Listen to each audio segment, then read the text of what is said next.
So a lot of people think Geller is a magician, it's a trick, spoon bending is a bunch of baloney. You say otherwise. Yeah, well, I've actually described this to the amusing Randy, who said that would be $1 million. But of course, it wasn't on demand.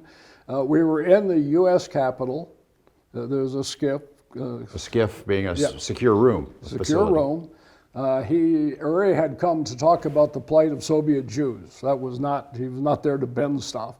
And present were Congress people and staffers and senators and whatnot. And so he was talking, everybody said, bend something, bend something. You didn't have anything, so they had to, this spoon actually came from a guard's coffee cup outside. And I was sitting at about the distance we are now, very close, because I suspected this might happen. And he goes like this, not like that, but just like, and this thing bent some. And then he put it on the chair, the back of the chair next to him, went on talking. And as he did that, this continued to bend. And then it fell on the floor and ended up in my pocket. How does that work? I mean, I have no idea. it's real though. That's what the book is about these things that where it transcends our common understanding or theories, particularly of energy. Because the question for that would be, where does the energy come from? Things that can't happen but did. Correct. These are naive subjects. These people have never done this before. And what happened is this one dropped a full 90 degrees, came back up straight, and then went down to where it is now, with this colonel holding them the way I am now. You did it? No, I saw it. No, take that back. I saw the waving part where the whole thing moved, as did everybody who was there. Generals, colonels. Yeah. What did they say? What's their reaction to it?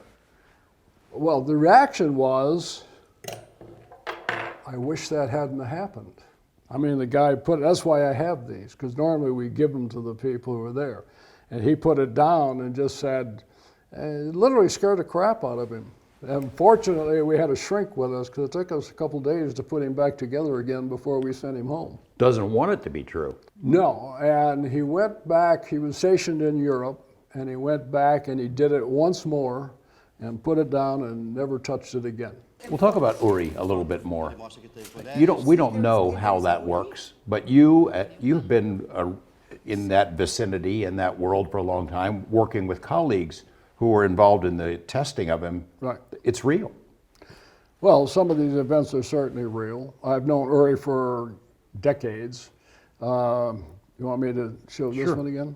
I give this is a classic example. He'd come to the U.S., he was talking to Congress about the plight of Soviet Jews.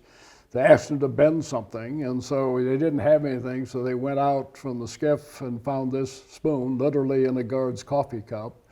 I was sitting where I could very closely observe, because we have had magicians involved. It's not that we've done this in blind, as they would have you believe, but he went like this, not like this, because when that happens, it's probably fake. There are a number of other ways to do it, but he went, and this thing bent upwards. And then, as he continued to talk, he placed the spoon on the back of the chair, went on talking, and as he did, I could see the spoon continuing to bend with nobody touching it. Then it fell and ended up in my pocket. He's been tested and poked and prodded in lab type conditions for powers in addition to that. Oh yeah. And is finding gravitons, bending lasers, that's not supposed to happen. You actually bending light using physical force. One of the classic ones where I know all of the participants is he was at SRI at Hal Puthoff's lab. With Edgar Mitchell was there, and they went to lunch and they were eating ice cream, and when they did, all of a sudden Uri goes, oh, and he spits this thing out of his mouth, which was a tie-tack that had been given only to the Apollo astronauts, and in this case had been broken and put back together again, and it was Edgar's tie-tack that he had lost back in Florida. and they're in Palo Alto.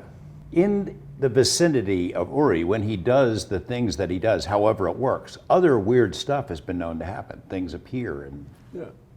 Well, probably the biggest one, if you want teleportation, and I've talked to, do you know Andrea Puharich? This happened when Uri was in Manhattan, and he was going to go up to Andrea's place up the state New York.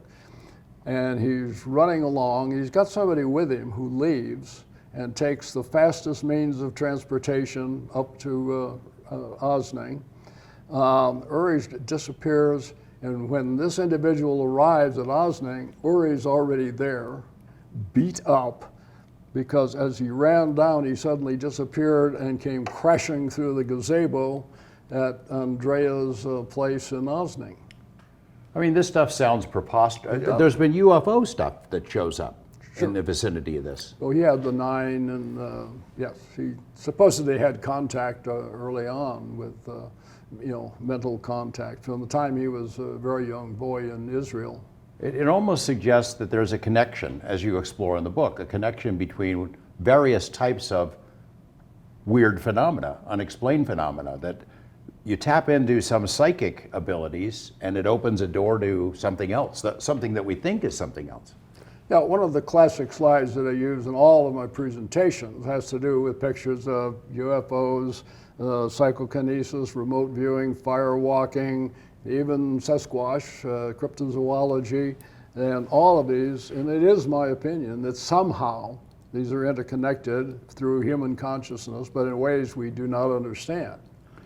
I also want to emphasize that, I think that what we're looking at is something that's at least as complex as cancer or AIDS. Yet when you look at the amount of money that's put into it, it's absolutely minuscule. So I think we're a long ways off from solutions. Keller's there at SRI, as other people are, being tested, and they're trying to figure out how this works. I mean, it was not just pure scientific research. They had a client. Sure. CIA. Well, CIA was one of them, but the intelligence community, there were several from the intelligence community who were paying for the research. I mean, they do, over the years, have done a lot of that behind the scenes. I mean, try to figure out what's going on with this. The thing I stress is the difference between institutional interest and individual interest. And when you find these projects, they're usually small, and they're governed by somebody who has personal interest and can drive it. And they have done some pretty amazing things. It's like the quote, the government is hiding UFO information. Yeah. Well, as you look for it. I worked in the Pentagon for years, and I worked to run around looking for this guy that says the Pentagon says this and the Pentagon says. Pentagon doesn't say anything. It's a big stone building. But there's about 29,000 people in there, and they come with a wide variety of beliefs. Now, the other thing about UFOs and all these phenomena is that normal people have them. And that is true in the government as well as outside.